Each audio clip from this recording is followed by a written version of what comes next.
امم افتحي جاهزة. افتحي افتح ايه؟ افتحي الحلة. ما تخافيش، مش مقلب. متأكدة؟ مش عارفة لو حاجة. لقيتها فاضية. لا، فيها حاجة. فيها حاجة. مش قنبلة، ما تخافيش. قنبلة. هنفجر القناة. بسم الله الرحمن الرحيم.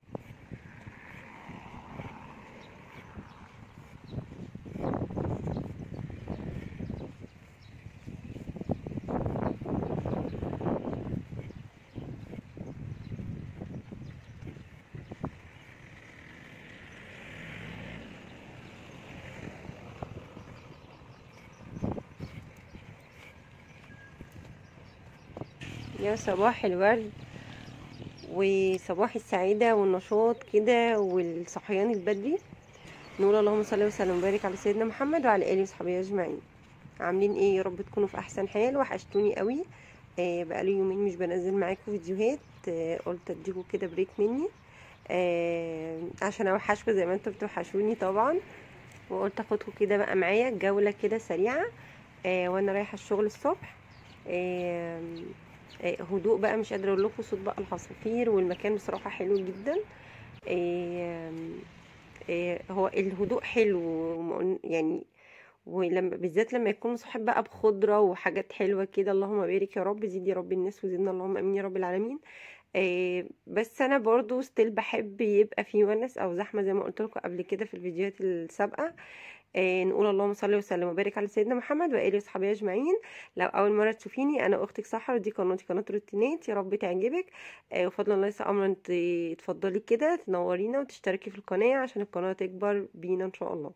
في اليوم ده انا كنت رايحه الشغل الصبح بدري، هنا انا كنت خلصت، فقلت اصور لكم كده جزء بسيط من المكان. كان حلو، صوت العصافير بصراحه كان حلو قوي.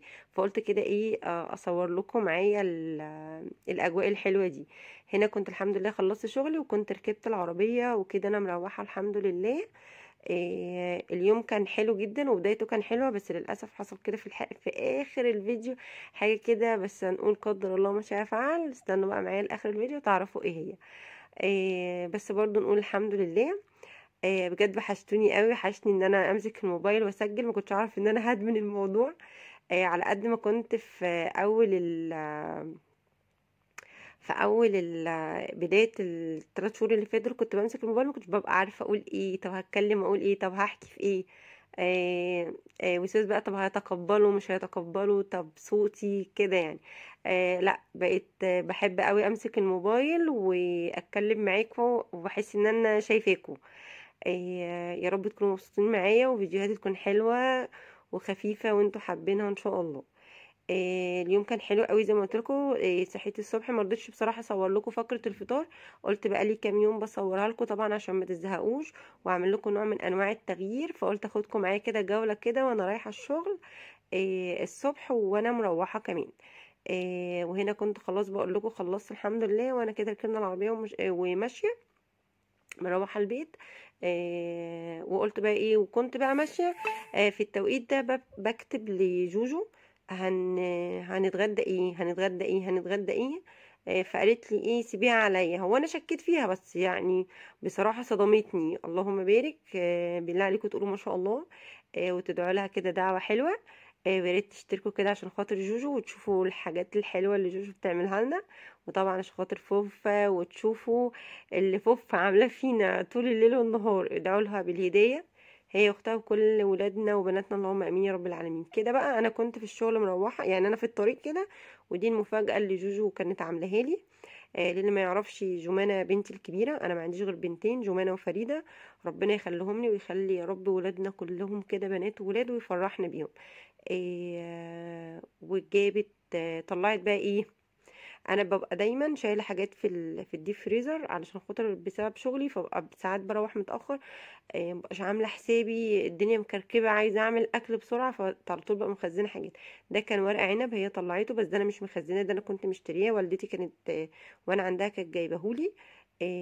هي طلعته وسلقته. اللي هو بيبقى مكان، هو طبعا بيبقى شبه مسلوق، بس طبعا هي فاهمه وعارفه زي ما بتشوفني طبعا بعمل. فبتديله كده ايه غلوة كده على النار. طبعا عشان خاطر التخزين والكلام ده كله. وعشان طبعا يبقى اكيد سهل في العمايل. وكمان طلعت بس هما كانوا حبة صغنطاطين ويا ورق العنب، ورق الكرنب. ده انا كنت برضو دي حاجات انا مفرزاها، اللي هو التخديعة بتاعة او التسبيكة بتاعة المحشي. ودول كانوا شوية طماطم كانوا في التلاجة. انا اي حاجة بصراحة بتفضل الحمد لله بحطها في الفريزر. بحاول على قد ما اقدر او التلاجة ان انا مرميش او مهدرش بصراحة اكل عندي. لان بجد ربنا يعني يرحمنا برحمته ودايما كده بيوتنا تكون عمرانة. بلاش هدر الاكل، او ان احنا نرمي اكل حتى لو البقايا والحاجات دي. نحاول طبعا على قد ما نقدر. انا عارفه ان انا كمان اكيد بهدر اكل، بس انا والله بحاول على قد ما اقدر. لان بصراحه تهدير النعم دي مش حاجه حلوه خالص يعني. ودي برضو آه، الخضره بتاعه المحشي.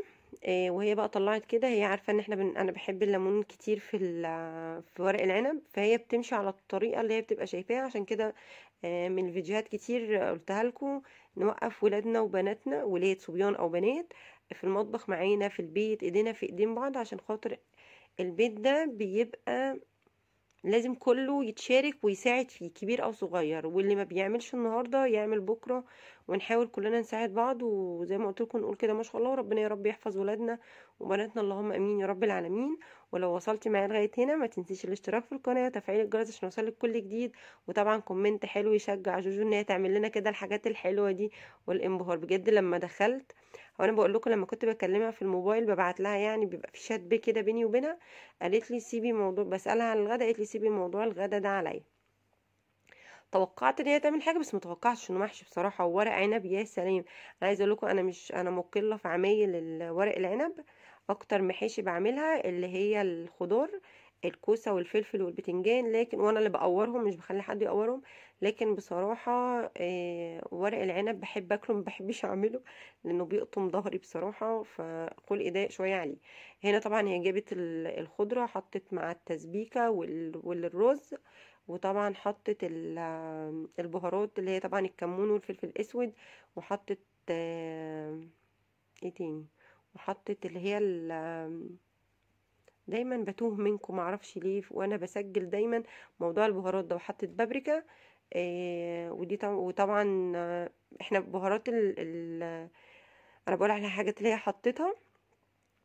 احنا طبعا عارفين كلنا بهارات المحشي، كمون، كزبرة، وطبعا الشطة، والفلفل الاسود. مش كل الناس بتحطها بصراحة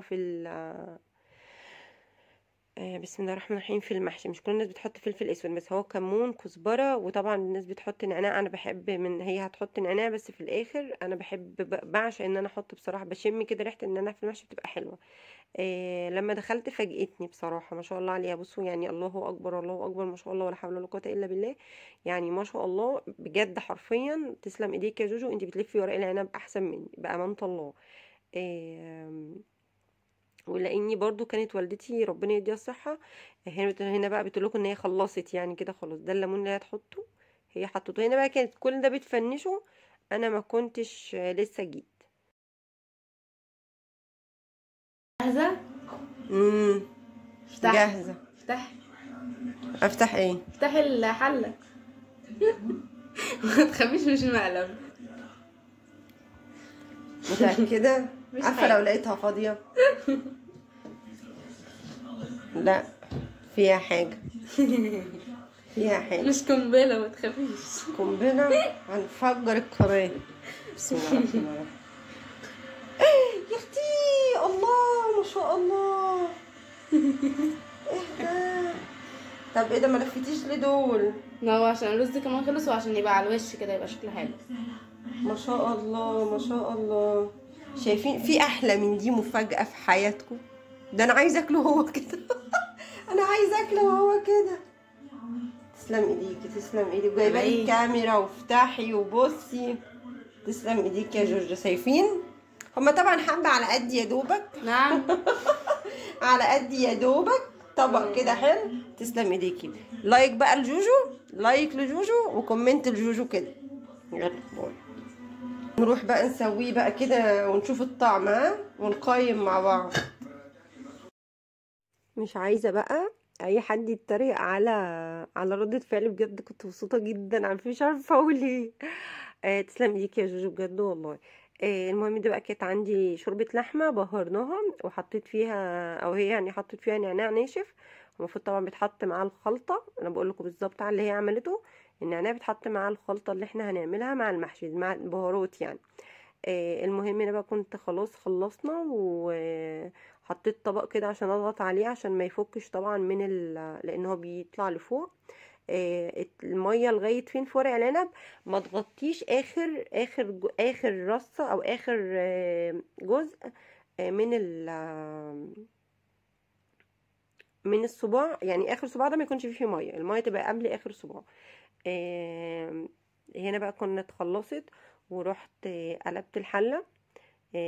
وكنا طبعا اتبسطت جدا يعني، ركنت الاكل بصراحه اللي كان عندي تاني يوم ده، كنت عامله قبلها يعني بيوم، وكنا عاملين حسابنا ان احنا هنعمل جنبيه بقيه اكل. فكان هنا بقى طبعا لا خلاص يعني، جنب ورق عنب وورق كرنب اكيد لا طبعا، فهناكل طبعا. هي كانت حاطه ورق الكرنب في النص، ورق الكرنب كان في النص. هنا بقى كان لغايه هنا كان اليوم ماشي حلو، والفيديو كان حلو قوي. اخر بقى مقطع بقى هسيبه لكم، وقولوا لي بقى احلها ازاي دي، ونقول الحمد لله قدر الله ما شاء فعل. لو وصلت معايا لغايه هنا ما تنسيش اللايك والاشتراك. دمتم في رعايه الله، مع السلامه. جاهزين. بعيط والله، شايفين؟ مش عارفه بقى هل ده كده ليه حل، ولا ده كده هيترمي في الزباله ولا ايه يعني. بصوا بقى يعني خلصنا اكل تمام وخلاص يعني بنفن ده كده طق. ف مش عارفه والله، مش عارفه هل ده كده ليه حل ولا ده كده باظ كده خلاص هنرميه. فهو طبعا الحمد لله قدر الله ما شاء فعل، واحنا لنا اعمار واكيد يعني، وسيدنا النبي عليه الصلاه والسلام قال ان حتى الاواني والحاجات دي ليها اعمار، فنقول الحمد لله.